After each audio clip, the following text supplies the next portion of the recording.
139 dengan dosen pengampu Ibu Susilawati Harahap SPD MSI. Di sini saya akan mempraktikum mata kuliah Praktikum IPA di sekolah dasar. Baiklah, di sini saya akan mendemonstrasikan atau mempraktekkan langsung mengenai modul 3 Praktikum 1, jenis-jenis makanan. Selanjutnya, alat dan bahan. Yang pertama ada tempat plastik, dan yang kedua 20 macam bahan makanan dan sayuran. Selanjutnya, berikut cara kerjanya. Bisa kita baca ya cara kerjanya bagaimana. Sebelum kita mendemonstrasikan, kita harus memahami dulu bagaimana cara kerjanya. Nah, setelah kita memahami, barulah kita mendemonstrasikan. Pembahasan kita ada 3. Pertama, bagaimana pengelompokan bahan makanan. Kedua, pengelompokan sayuran. Dan keempat, menu 4 sehat 5 sempurna. Yang pertama, kita bahas pengelompokan bahan makanan. Baik, di sini saya sudah menyiapkan karbohidrat, terus ada protein, nah terus ada lemak, dan selanjutnya adalah vitamin. Nah, kita bahas ya satu-satu. Yang pertama, karbohidrat. Nah, di sini karbohidrat ada nasi. Nasi termasuk pada karbohidrat. Ada jagung, ada kentang, kemudian ada mie. Di sini ada tepung terigu. Selanjutnya ada singkong. Selanjutnya kita bahas mengenai protein. Nah, di sini saya sudah menyiapkan protein, yaitu sebagai contohnya ada telur, kemudian ada tahu, ada tempe, bisa dilihat ya, dan ada ikan.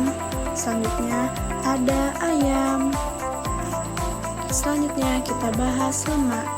Di sini saya sudah menyiapkan ini kacang tanah, kemudian margarin, selanjutnya susu segar, dan selanjutnya minyak goreng. Selanjutnya beralih dari lemak tadi, kita bahas mengenai vitamin. Di mana vitamin itu saya sudah menyiapkan sayur bayam, buah pir, ada pisang, ada tomat, ada buah apel, ada jeruk, dan ada wortel.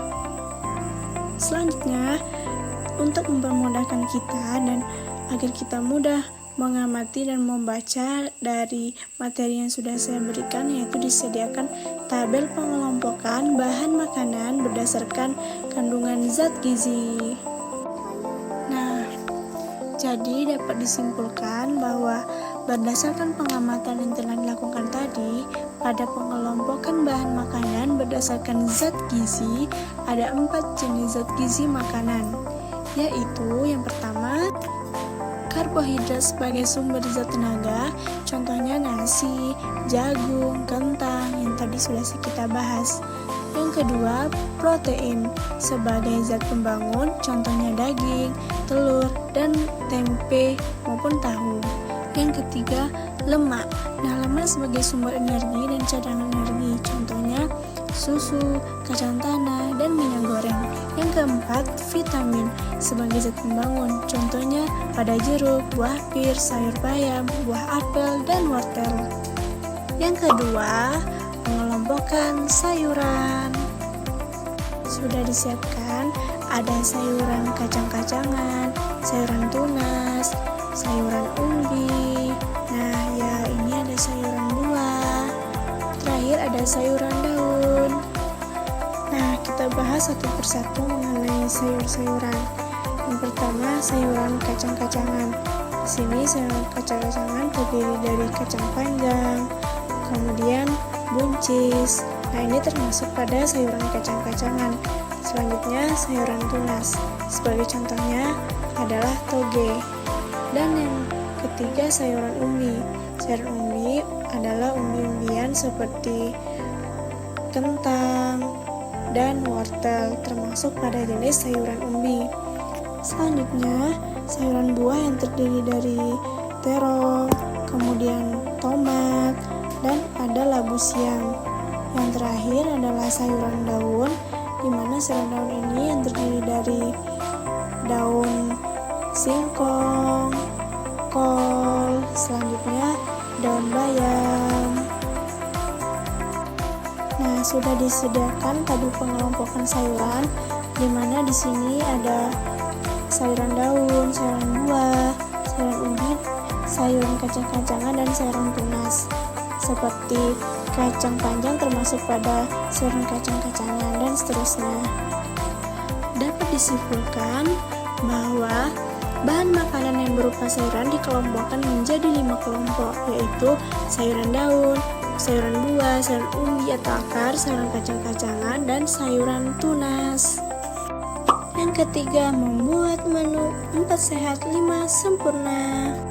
Nah, bisa kita amati di sini dan bisa kita lihat di sini terdapat nasi, di mana nasi ini merupakan kelompok makanan termasuk pada makanan pokok, di mana jenis makanannya itu adalah beras, termasuk kepada karbohidrat.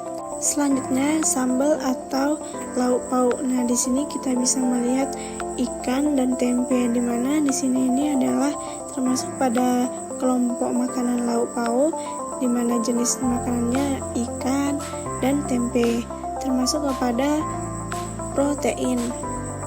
Selanjutnya bisa kita lihat ada susu segar, di mana susu segar ini merupakan minuman yang jenis bahan makanannya atau minumannya adalah susu. Susu ini termasuk kepada zat makanan lemak. Dan selanjutnya adalah tumis. Nah, tumis ini kelompok makanan sayuran. Jenis bahan makanannya adalah bayam. Nah, bayam ini termasuk pada zat makanan vitamin. Selanjutnya ada sate buah. Sate buah ini kelompok makanan buah. Jenis bahan makanannya ada pisang, apel, pir, dan jeruk. Ini merupakan termasuk zat makanan yang mengandung pisang vitamin, apel vitamin, pir vitamin, dan jeruk merupakan vitamin juga. Nah, ini merupakan kelompok makanan 4 sehat 5 sempurna. Berikut tabel kelompok makanan 4 sehat 5 sempurna sudah disediakan berbentuk tabel yang bisa kita amati. Nah, dapat disimpulkan menu makanan sehat harus disusun secara seimbang untuk memenuhi kebutuhan gizi dalam tubuh. Nah, zat gizi yang terkandung dalam makanan sangat diperlukan oleh tubuh.